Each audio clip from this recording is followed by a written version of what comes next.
Thank you, thank you, thank you. If you think your Irish grandparents are wondering, my great-great-grandparents that came here in 1846, and went, what in the hell's going on? I want to thank you for the warm welcome, but please, not so loud. Donald was listening. Sleepy Don. I kind of like that. I may use that again. Kelly O'Donnell, President of the White House Correspondents Association, thank you for having me. Thank you, sir. But Kelly O, let's be honest, you're way too young to be president. It's been a year since I delivered this speech, and my wife Jill, who's with me tonight, was worried how I do. I told her, don't worry, just like riding a bike. She said, that's what I'm worried about. Of course, the 2024 election is in full swing. And yes, age is an issue. I'm a grown man running against a 6-year-old. Well, I feel great. I really feel great. I'm campaigning all over the country. Pennsylvania, Georgia, North Carolina. I've always done well in the original 13 colonies. And speaking of history, did you hear what Donald just said about the major Civil War battle? Quote, Gettysburg, wow.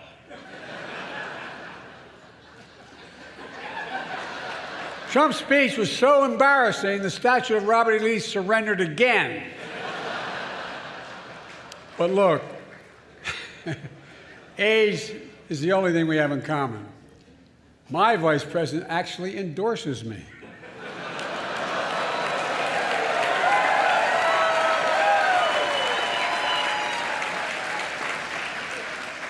I had a great stretch since the State of the Union. Well, Donald has had a few tough days lately. You might call it stormy weather. What the hell?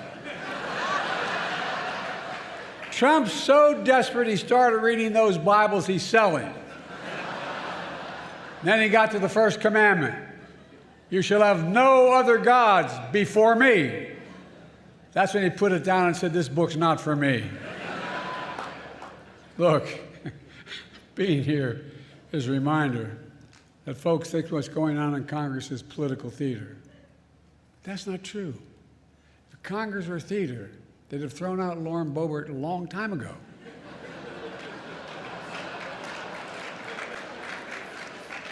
Now, to all my friends in the press and Fox News, some of you complain that I don't take enough of your questions. No comment. Of course, the New York Times issued a statement blasting me for, quote, active and effectively avoiding independent journalists. Hey, if that's what it takes to get the New York Times to say I'm active and effective, I'm for it. It's okay.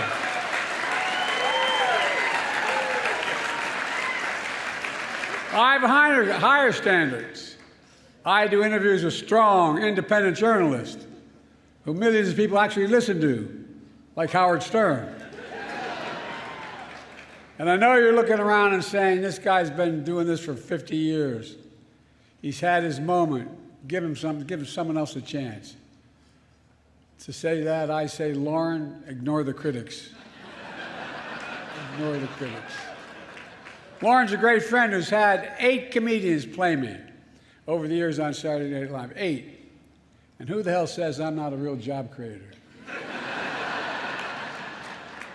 Look, Lauren's had even more comedians and actors joke about me, like the funny guy in Weekend Update, Michael Che. He's hilarious. Scarlett Johansson, you did such an incredible job in your State of the Union rebuttal that you should be do Weekend Update. Clearly, you're the funny one in the family. Look, folks, on a serious note, In addition to marrying up, Colin and I have another thing in common. We both find strength in family. I got to spend some time with his family yesterday in the Oval Office. Colin's dad was a high school teacher in Staten Island, and his mom is an incredible woman, a family of firefighters, was chief medical officer in New York City Fire Department on 9/11. As a doctor, she rushed to ground zero, risking her own life, treating and saving fellow first responders. Rushing into danger for others is my definition of patriotism and heroism.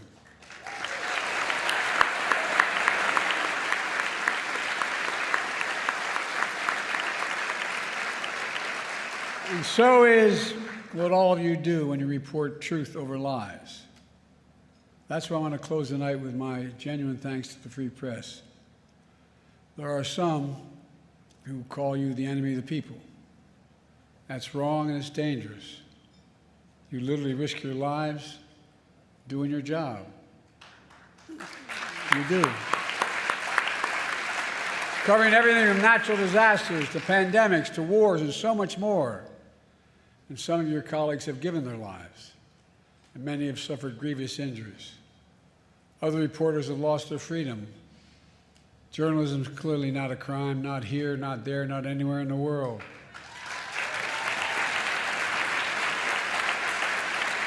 And Putin should release Evan and also immediately. Just we're doing everything we can.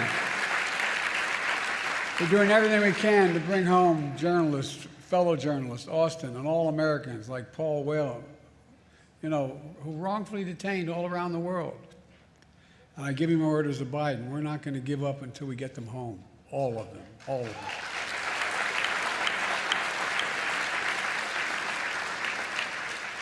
On the third anniversary of January 6th, I went to Valley Forge. And I said the most urgent question of our time is whether democracy is still the sacred cause of America. That is the question the American people must answer this year. And you, the free press, play a critical role in making sure the American people have the information they need to make an informed decision. The defeated former president has made no secret of his attack on our democracy. He said he wants to be a dictator on day one, and so much more. He tells supporters he is their revenge and retribution. When in God's name have you ever heard of another president say something like that? And he promised a bloodbath when he loses again. We have to take this seriously. 8 years ago, you could have written off it as just Trump talk, but no longer, not after January 6th. I'm sincerely not asking of you to take sides, but asking you to rise up to the seriousness of the moment. Move past the horse race numbers and the gotcha moments and the distractions, the sideshows that have come to dominate and sensationalize our politics. And focus on what's actually at stake. And I think in your hearts you know what's at stake. The stakes couldn't be higher.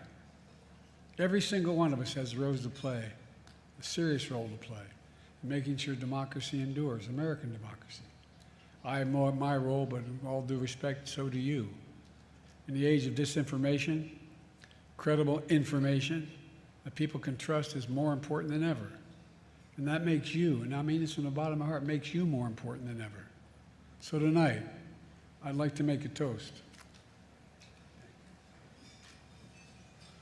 To a free press, to an informed citizenry, to an America where freedom and democracy endure. God bless America. Now, I'm going to turn it over to Kelly, then you'll hear from a real comedian. I think I know what I'm in for. Colin Jost has taken aim at me before with his jokes. Oh, I'm sure. You ready? Like saying, after winning the South Carolina primary, Biden barely edged out his closest rival. Time. Colin, when I win, I'm going to have a whole hell of a lot of time. And I'm going to be watching, pal. Kelly, back to you.